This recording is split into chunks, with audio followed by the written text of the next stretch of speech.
मध्य प्रदेश के छिंदवाड़ा जिले में जहरीली कफ सिरप से 22 मासूम बच्चों की हुई दर्दनाक मौत के विरोध में मध्य प्रदेश कांग्रेस कमेटी के आह्वान पर गुरुवार को कांग्रेस कमेटी ने गुना जिला चिकित्सालय के चिल्ड्रन सेक्शन के सामने धरना प्रदर्शन किया। कांग्रेस नेताओं ने मध्य प्रदेश की भाजपा सरकार पर तीखे हमले किए और स्वास्थ्य सेवाओं की बदहाली को भी उजागर करते हुए मध्य प्रदेश के स्वास्थ्य मंत्री का इस्तीफा मांगा। प्रदर्शन को संबोधित करते हुए कांग्रेस नेताओं ने छिंदवाड़ा की घटना के लिए सीधे मध्य प्रदेश शासन को जिम्मेदार ठहराया। उन्होंने कहा कि प्रदेश में भ्रष्ट और गूंगी सरकार बैठी है जो पूरी तरह से मानवीय संवेदनाओं को भूल चुकी है। उन्होंने सवाल उठाया कि जिन परिवारों ने अपने बच्चों को खोया है उन पर क्या बीत रही है, लेकिन सरकार ने बच्चों की मौत पर संवेदना तक प्रकट करना उचित नहीं समझा, केवल एक एफआईआर दर्ज कर अपना पल्ला झाड़ा। कांग्रेस ने मांग की कि यदि मुख्यमंत्री में थोड़ी भी शर्म है तो उन्हें प्रदेश के स्वास्थ्य मंत्री का इस्तीफा लेना चाहिए। उन्होंने कहा कि मध्य प्रदेश के अयोग्य स्वास्थ्य मंत्री राजेंद्र शुक्ल को स्वयं नैतिकता के आधार पर इस्तीफा दे देना चाहिए। अस्पताल में लिफ्ट लगाई जाती है, ब्लड प्रेशर के मरीज, हार्ट के मरीज, महीनों तक आपकी लिफ्ट ठीक नहीं होती। अगर क्या हो रहा है भारतीय जनता पार्टी के शासन में, मैं इस मंच के माध्यम से पूछना चाहता हूं।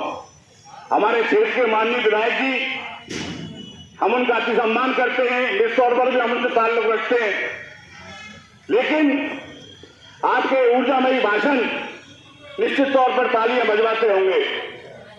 कभी क्रिकेटरों को लेके, कभी खिलाड़ियों को लेके, तो कभी कांग्रेस से भाजपा में गए वरिष्ठ भाजपा नेताओं को लेकर न जाने क्या क्या आप सीधाकशी करते रहते हैं। योग्य विधायक हैं, मैं उनका पूरा सम्मान करता हूं, पर मैं उनसे यह भी उम्मीद करता हूं इन 22 नौनिहाल बच्चों की मौत पे काश आपने इस शब्द को प्रदेश के स्वास्थ्य मंत्री की कहा था, तब आपकी राष्ट्र के प्रति और देश के प्रति सजगता को मैं साधुवाद करता, सलाम करता। हम बात करें चिकित्सा के क्षेत्र में, हम खड़े हैं पूरे देश की जनता को देश के प्रधानमंत्री माननीय नरेंद्र मोदी जी के नेतृत्व में बहुत जोर से ठगा जा रहा है, बहुत जोर से छला जा रहा है। आम गरीब और मध्यम परिवार के लोग नरेंद्र मोदी जी देश की लाल किले की प्राचीर से जब घोषणा करते हैं कि देश की जनता के लिए 5 लाख का इलाज आयुष्मान योजना में मुफ्त है, मैं पूछना चाहता हूं माननीय प्रधानमंत्री जी से, भारतीय जनता पार्टी के देश और प्रदेश की सरकार से और उन मरीजों से जो आयुष्मान का फायदा लेते हैं, किन किन मरीजों को आज पूरे 5 लाख रुपए की राशि का फायदा मिला। मैं पूछना चाहता हूं मध्यम और गरीब परिवार के लोगों से, जब हम निजी अस्पतालों में जाते हैं जहां लिखा रहता है कि आयुष्मान कार्ड मान्य है, उस परिवार के परिजनों से पूछिए, उनके रिश्तेदारों से पूछिए, उस गरीब बेटे से पूछिए कि अस्पताल वाले आयुष्मान कार्ड को लेकर मरीज और उसके परिजनों की क्या स्थिति करते हैं। दवाइयों के पर्चे तक नहीं देते, राशि जरूर पूरी ले लेते हैं। क्यों? अगर उनके पर्चे दे देंगे हरी भाई साहब, डॉक्टर साहब त्रिपाठी जी, तो आप सजे आदमी आपके हमारे जैसा प्रिंट मीडिया में आकर, इलेक्ट्रॉनिक मीडिया में आकर पूछेगा कि माननीय प्रधानमंत्री जी, हम 1.5 लाख रुपए की दवा अस्पताल में देकर आ रहे हैं, ये पर्चा है, ये आपकी कैसी आयुष्मान योजना है? तो राम के नाम पर कब तक आप इस देश में आम जनता को ठगोगे? मेरा मंच के माध्यम से कहना है, कांग्रेस पार्टी इसलिए धरना प्रदर्शन नहीं दे रही कि आप हमें सरकार में लाओ। मैं हमेशा एक बात को कहता हूं, कांग्रेस पार्टी जब से बनी है, कांग्रेस एक पार्टी नहीं है, कांग्रेस एक विचारधारा है, कांग्रेस एक आंदोलन है जो आम जन के विकास की बात करता है।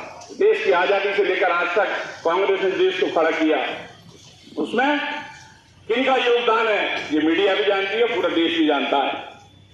सवाल इस बात का है कि मेरी आवाज हमारे मंच पर बैठे राजनीतिक साथियों के अलावा जो लोग सुन रहे हैं, मैं आपसे पूछना चाहता हूं, अस्पताल में जो लोग अपने परिजनों को लेकर आए, मरीजों को लेकर आए, मैं आपसे पूछना चाहता हूं, क्या समय पे आपको सारी चीजें उपलब्ध हो जाती हैं? ये आपके सोचने का विषय है, हमारे सोचने का विषय है। आखिर कहां जाएगा देश? जब देश का निर्वाचन होता है, जब राज्य का निर्वाचन होता है, जब हम सरकार बनाने जाते हैं, तो ये सारे दुख तकलीफ हमें निर्वाचन के समय भी याद रखने चाहिए, ये हमारा कर्तव्य है। आज मुख्य तौर पर जो हमारा बिंदु है, 22 बच्चों की छिंदवाड़ा में मौत हुई है, 2 की बैतूल में हुई है। मैं ये पूछना चाहता हूं, किस तरह की तकनीकी व्यवस्था केंद्र की स्वतः की जो समन्वय है दवाइयों का, जो आप तकनीकी रूप से दवाइयां आती हैं, कैसी आपकी लैबें हैं, किस तरह का रसायन पदार्थ केमिकल मिला था कि हमारे नौनिहाल बच्चे उन दवाइयों को कफ सिरप को पीकर काल के कपाल में जीवन के लिए समा गए।